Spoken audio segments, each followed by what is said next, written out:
Apat na paraan para maibsan ang init na nararamdaman ng ating mga free-range chickens.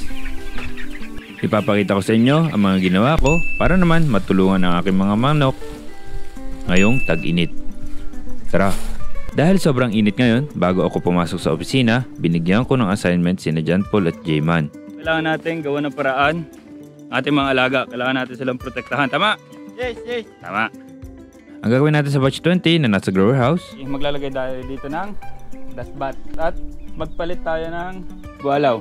sa batch 90 naman, Maglalagay tayo ng palapa sa ibabaw ng chickenarium. Tapos sariwa. at sa layers. Lalagyan din natin ng palapa sa bubong. Tapos liliguan natin yung ating mga layers. Okay ba? Malinaw ang kailangan gawin. Oo! Yan. Umakyat na kaagad si John Paul sa unang puno para kumuha ng mga sariwang palapa. Disclaimer lang, huwag gagayahin, expert si John Paul dito. Trabaho niya ito dati. Laglaga naman eh. May import pa na taga-akyat. Naging mukhang pinya ang mga nyug natin ah. Nagbuko pa sila. Nakakyat na ulit si Imat sa pangatlong puno. Kaso malanggam, kaya bumaba.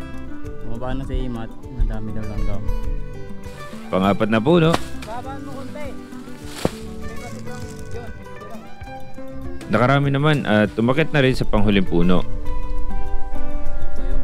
Si J-Man nagdiretso na maglapat ng mga palapat sa chickenarium. At ito ang unang paraan, paglalagay ng insulation sa bubong ng bahay ng ating mga manok. At dahil ito ang available sa akin at libre, ito ang ginamit ko. Itinali ang mga palapa para hindi naman liparin. Tinalian din ang dulo ng mga palapa, dagdag suporta. Tapos na ang chickenarium ng batch 19. Lumamig naman siya. Layers naman ang nilagyan. Tinalian din yan syempre. Ayos na ayos ang pagkakadali. Nilagyan din ang bahay ng mga tandang. Para mas presko ang ating mga layers, sa pangalawang paraan natin, pagpapaligo ng mga alaga. Gamit syempre ang Triple X Shampoo by Bottlecock. Tunawin lang ang isang sachet sa 2 galon ng tubig.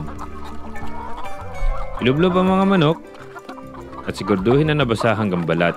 Bukod sa mapepreskohan ang ating mga manok gamit ito, lilinis sila, mawawala ang external parasites, at kung may fungal infection, kaya rin itong tanggalin. Hanggang 15 manok, kada timpla ang kaya nitong paliguan bago magpalit ng mixture. Ang dami, di ba? Tipid na tipid.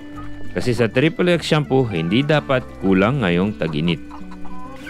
Para sa grower house naman at sa pangatlong paraan, kung indoor ang mga manok, palitan or itop up ng fresh bedding. Naglagay lang ng gatatlong sako, mababawasan na ang init niya ng bedding. Para sa panghuli at pangapat na paraan, dust bath. Nakakalamig ito sa pakiramdam ng ating mga manok. Kumuha ng abo na may halong alikabok. Yan ang gustong gusto kasi ng mga manok.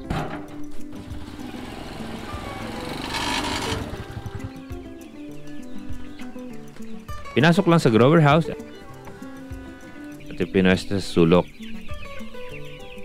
Yan ang 4 ways na pwede nyo gawin para maibsan kahit paano ang init na nararamdaman ng ating free-range chickens. Yun lang, peace.